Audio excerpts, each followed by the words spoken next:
Olá, meus amigos de Alvorada, em especial a UME de Alvorada, União Municipal aqui de Alvorada, e a todos vocês que nos veem pela internet, pelo Facebook, pelo YouTube, por todos os canais de comunicação. Queremos agradecer por estar aqui e contribuir mais uma vez com trabalhos, com informações a respeito do Espiritismo e como a doutrina espírita trabalha estes momentos de educação, de informação para todos nós. E nós trouxemos mais uma contribuição. Gostaríamos que esta contribuição pudesse ajudá-lo na sua caminhada, na sua existência, na sua vida. Eu sei que diante de todo o cenário que nós temos com relação a estar em casa, e é bem cansativo, e todos temos a ciência e a consciência disso. Mas estamos aí diante de uma tecnologia que Deus nos deu, e aí nós temos a opção, mesmo que tenhamos uma diversidade, e muitas vezes nós dissemos assim: mas são tantas lives, são tantas palestras, né? Não importa. O importante é que nós temos opções. E diante de todas essas opções, nós podemos escolher.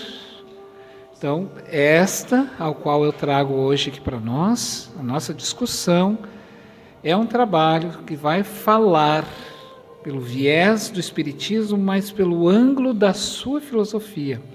A doutrina espírita, ela é uma ciência, porque ela mede, ela embasa através da observação, mas ela é uma filosofia porque ela é indagadora, né? Então, diante deste cenário, meu amigo, em que nós podemos ser felizes por termos, né, este momento e essa oportunidade de nos enriquecer, eu gostaria de trazer para nós um tema bastante instigante que fala sobre a verdade dentro do movimento espírita, dentro do espiritismo. Como é que o espiritismo trabalha essa ideia, as ideias, o pensamento de Jesus, a grande lição que o nosso mestre nos dá. Que ele então nos abençoe e nos ilumine. Eu vou passar aqui do ladinho para nós algumas lâminas para nós irmos dentro de uma proposta de estudo, observando e nos observando através deste lado filosófico, tá bem? Aqui do ladinho.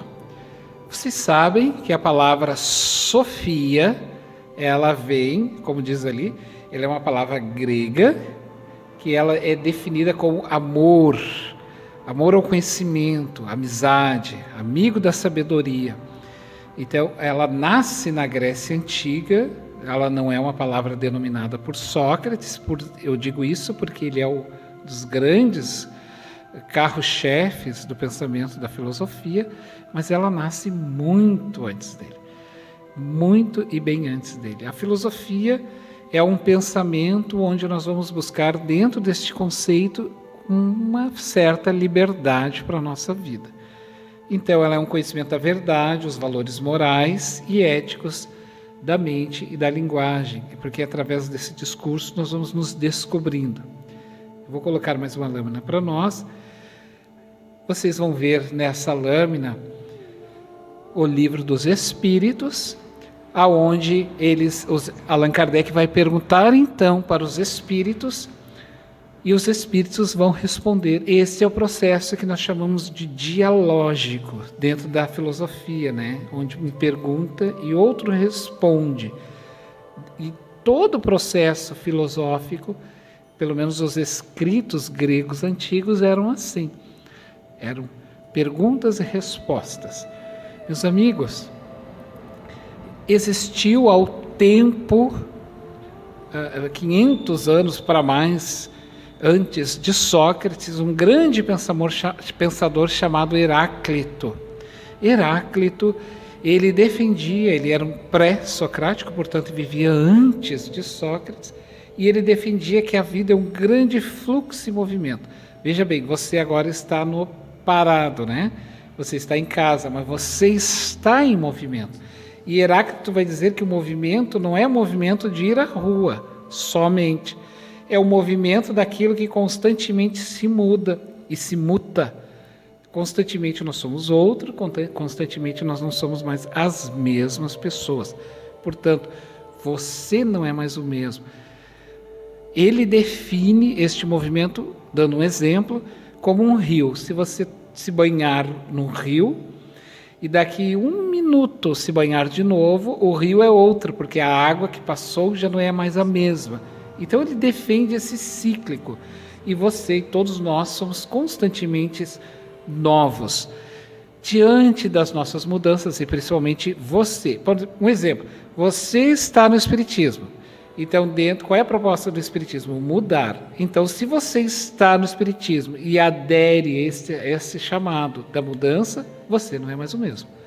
Então, todos os dias nós estamos tentando ser outro. O velho vai se desencapando pouco a pouco. A mudança não é algo que vem rapidamente. Ela é uma mudança que vai gradual. Como Kardec vai perguntar para os espíritos, em que momento nós deixamos um ponto para iniciar outro na evolução, né? Em que momento nós deixamos de ser espíritos menores na evolução, vamos dizer assim, né? Espíritos menos evoluídos, e passaremos a ser espíritos mais evoluídos. E os espíritos respondem para ele que não existe essa demarcação. Existe, é como o lusgo-fusco do sol e da luz, em que nasce o sol e termina a noite. Nós não conseguimos mostrar no horizonte uma linha que define terminou a noite e começou o dia.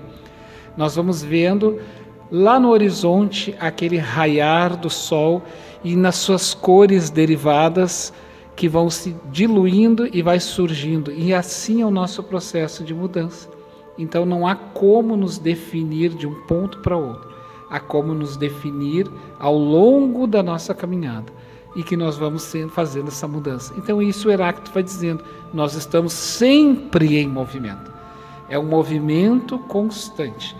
Observem também, eu trago para nós a fala dele, em que ele vai dizer que tudo é movimento, nada permanece estático. Portanto, é um pantarrei, é uma palavra grega, tá? Nós temos então Sócrates, como eu mostro na nova lâmina, este símbolo, este homem símbolo que ele incorpora a filosofia. Nós poderíamos dizer que Sócrates é a própria filosofia encarnada. Ele era o homem da ética e o homem das grandes buscas eternas. E não foi à toa que Jesus escolhe ele para preparar a finaleira que mais tarde ele viria. Esta finaleira que eu digo é preparar a mente humana para o sentido ético e de comportamento. E aí nós tendo esta base, nós mais tarde poderíamos compreender Jesus. Então veja que Jesus respeita o cíclico. Ele precisa que nós deixemos de ser algo antigo em nós mesmos para sermos então algo novo. E este novo então me prepara para novos cometimentos, novas linguagens. Eu trouxe mais uma lâmina para nós. Eu gostaria que vocês observassem.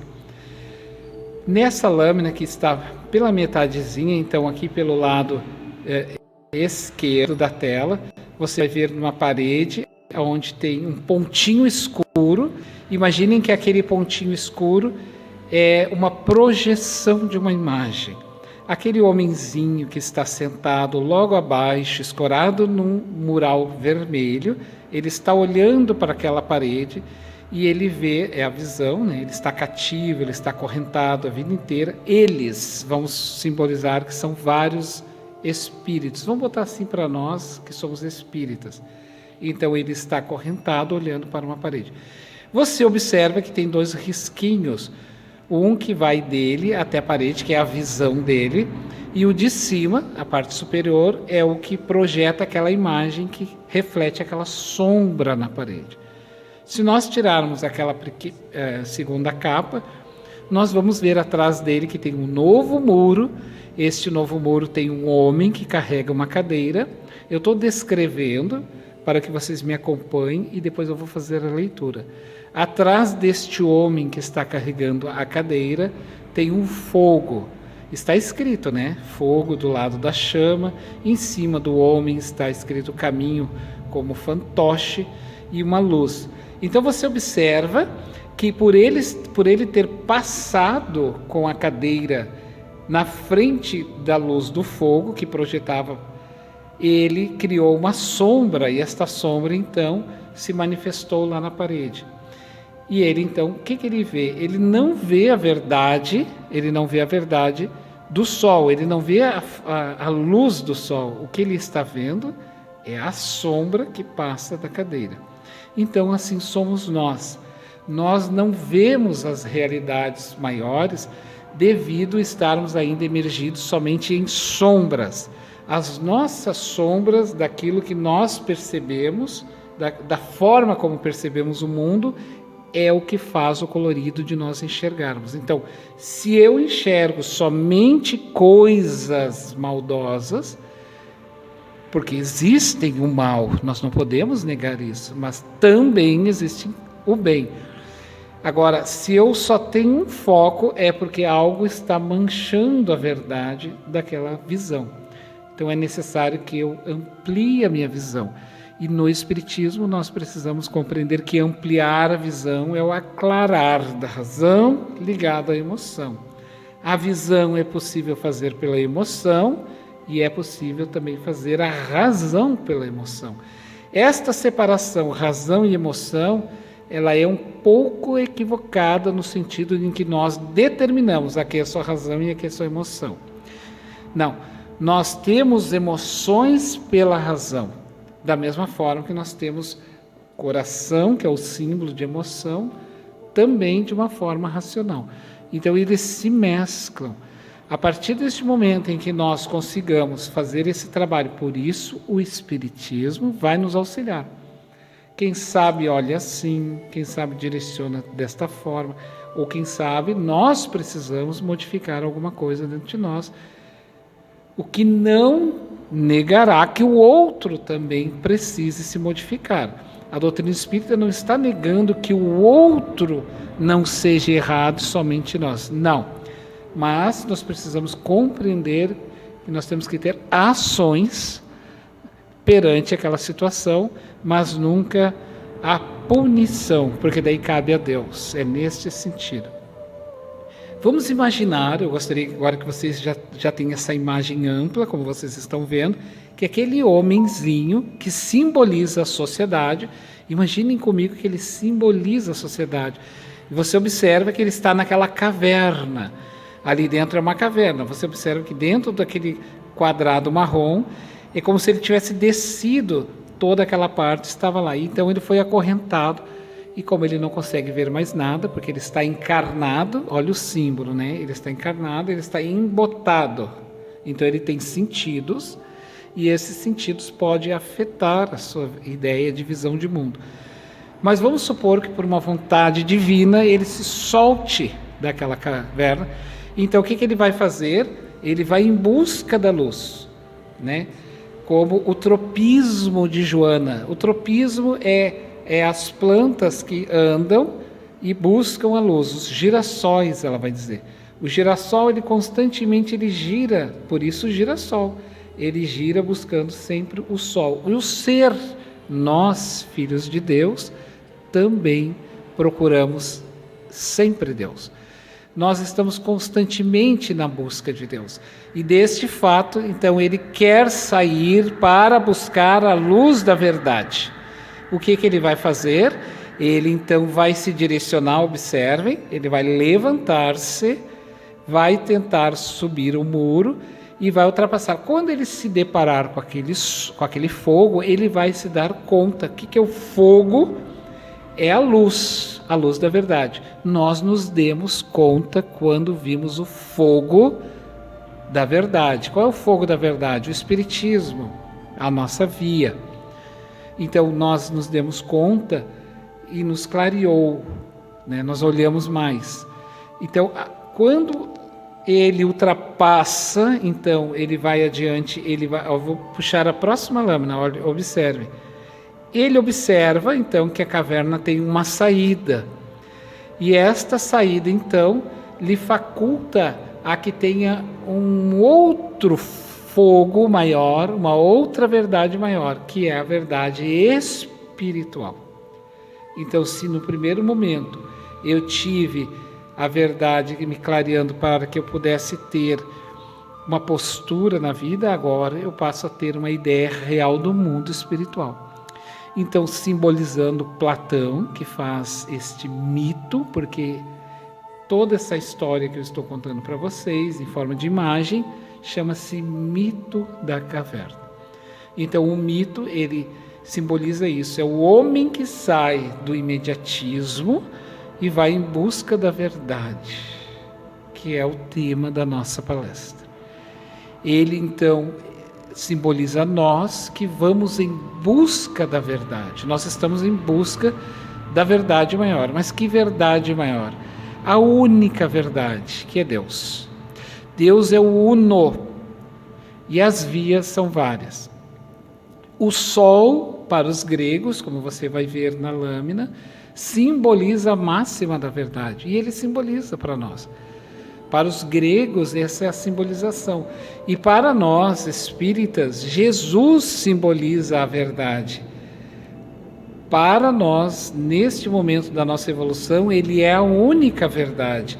Somente Jesus pode nos dar os elementos que nós precisamos. É ele que nos representa. Mas muitos pensadores vieram para a Terra. Muitos trouxeram, mas nem todos vivenciaram como Jesus. Então ele se torna um símbolo grandioso da nossa transformação. Então buscar a luz, buscar o sol da verdade, é o caminho que nós queremos para aliviar a nossa alma. Eu vou passar então aqui para nós mais uma lâmina, o Livro dos Espíritos, como você vai ver. Ele então é o manual deste caminho libertador, porque ele responde, ele trabalha todas as questões de perguntas e respostas que simbolizam as nossas dúvidas. E a dúvida, quando não respondida, gera dor. Ela não só gera dor, como gera grandes problemas. A falta do esclarecimento, a falta da luz, né, simbolizada ali no sol, mas simbolizada para nós como clareamento espiritual, gera tormentos. Esse é o grande fator das dores humanas, né? Então, meus amigos, aqui, ó, eu vou passando umas lâminas. Libertos continuarão a afirmar que as sombras que podem ver são mais reais e verdadeiras. Ou seja, se nós não nos dermos conta e procurarmos ter a percepção de que a verdadeira vida é a vida espiritual, mas veja bem, a verdadeira vida espiritual não é a anulação da vida física. Pelo contrário, quanto mais nós entramos no caminho espiritual, mais valor nós damos para a vida física, porque ela faz com que nós demos a valoração para o sentido humano, para as relações. Não é o apego, não se está falando em coisas, se está falando em viver com mais qualidade, viver sadiamente, buscar o amparo sem achismos, mas sim ele clareia mais. Então o Espiritismo, quando ele vem nos falar da vida espiritual, ele vem fazer com que a vida física tenha um sentido bem mais amplo. Aí eu trouxe aqui para nós mais algumas lâminas. A subida, ela é gradual, vai nos afirmar, ela deve ser gradual, não há como dar saltos, por isso ele sai da caverna gradualmente, de forma gradual, porque se ele tenta fazer isso, ele se ofusca. Como que ele se ofusca? Se você sair do escuro e ir para o claro, os seus olhos, as suas pupilas se fecharão a tal ponto, como uma forma de defesa, que você não enxergará. Da mesma forma, ao contrário, se você tentar voltar do claro para o escuro, as suas pupilas se dilatarão de tal forma que quando os olhos não estavam preparados, então escureceu-se. Isso é uma resposta física para nós, nos dizendo: você quis dar o salto muito rápido. Então, o que o corpo nos diz? É necessário as adaptações. Em qualquer circunstância, adaptação. Por isso, nunca afirmar eu não gosto de alguém sem ter, pelo menos, a oportunidade de o conhecê-lo. Nós sabemos que somos espíritas. Sim, podemos ter tido já relações com alguém e esta relação faz com que, se aquele fato foi negativo, faz com que aflore e de repente no primeiro impacto. Mas nós precisamos entender que se aquele primeiro impacto foi negativo, não significa dizer que ele o mantenha, uma vez que Deus deu outro rosto para ele e para mim, numa forma bem educativa para nos dizer: e somos estranhos. Vamos começar tudo de novo? Olha quanta educação tem nessas relações, e a reencarnação passa então a ser um dos maiores projetos que a humanidade vai ter no futuro em termos de educação. Quando a reencarnação for discutidas dentro dos nossos processos naturais, educativos, de relações, a nossa existência vai ter e terá um outro sentido. O prisioneiro e a subida necessária. É necessário, eu estou lendo somente os títulos, né? Não vou procurar ler toda a lâmina, mas você pode ir lendo à medida que a gente vai passando. O prisioneiro, a subida ela é necessária, reencarnar é necessário, subida porque você tem que descer para a Terra para trabalhar-se, educação espiritual, né? Educação dos sentimentos, para poder subir. E é só na Terra que nós vamos fazer isso. Nós precisamos estar em relação.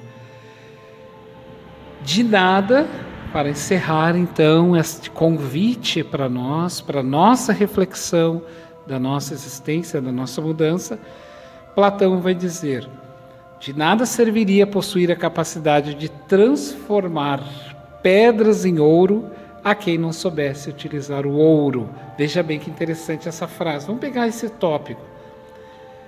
De que adianta nós sermos levados a mundos que nós não conquistamos, sem a valoração exata, sem a conquista de estarmos nestes patamares evolutivos? Se não conquistamos, não saberemos valorizar e nem saberemos compreender. Então, tudo é muito gradual. Eu nunca vou conseguir compreender e valorizar as coisas maiores e mais belas quando eu não fiz essa percepção em mim mesmo, dentro dos meus processos e os meus meandros de caminhar, o caminhar humano. É nas relações que eu aprimoro isso, é nas relações que eu engrandeço esses conceitos e daí, por consequência, me torno merecedor de estar num patamar adiante. E ele ainda vai dizer: de nada serviria uma ciência que tornasse imortal a quem não soubesse utilizar a imortalidade. Então, o Espiritismo ele chega no momento certo, porque nós já podemos perceber sobre a imortalidade. Ele não vem antes, ele nunca virá e viria antes, porque senão nós não compreenderíamos e não entenderíamos. Então, de nada valeria o trabalho da espiritualidade. De nada valeria o trabalho de Jesus se ele viesse bem depois ou muito antes. Ele veio no tempo certo, porque Jesus é o grande educador de almas e ele sabe, então, que nós já estávamos preparados para compreender o seu Evangelho. Não significa dizer trabalhar ainda, aí era uma conquista nossa, mas o compreender. A voz de Jesus já podia fazer eco em nossa alma. E ele vai, então, encerrando dizendo, e assim por diante. É necessário, portanto, uma ciência que coincidam fazer e saber utilizar o que é feito, e essa ciência é a filosofia. Você notou que não existe uma ciência e uma filosofia? Existe uma ciência filosófica e uma filosofia científica. Então, existe uma razão na emoção e existe uma emoção racional. Percebam que é uma mistura. Essa separação, ela é muito perigosa, porque senão nós vamos demarcar. Fulano é assim, Beltrano é assim, e nós não somos assim, nós somos um pouco de cada coisa. Tudo vai se agregando para um uno maior. Meus amigos, que nestes momentos que nós estamos vivendo, que é desafiador para a nossa caminhada, para a nossa existência, rogue a Deus paciência, abnegação. A dor tua não é só tua, é de todos, de toda a sociedade, de todas as criaturas humanas. Todos nós estamos passando por desafios da alma. Portanto, trabalhar esse desafio com alegria, o máximo que nós podemos fazer, agradecer a Deus por termos braços, podermos dialogar, escutar, podemos enxergar, podemos ver, né? Os sentidos aflorados estão nos favorecendo. É desafiador, creia, ore, rogue a Deus. Emmanuel vai dizer que não há prece que não seja atendida quando dita do fundo da alma. Ninguém é super-homem. O Espiritismo não está a cargo de nenhuma pessoa. Ele está a cargo de Jesus. Nós somos apenas colaboradores nesta causa grandiosa espiritual. Nestes tempos de pandemia, todos nós estamos sendo amparados. Seja você a peça onde estiver, te observe enquanto uma peça, e não a peça primordial, mas uma peça que faz a engrenagem primordial cumprir a vontade dela. Muita paz e muita luz a todos. Um grande abraço.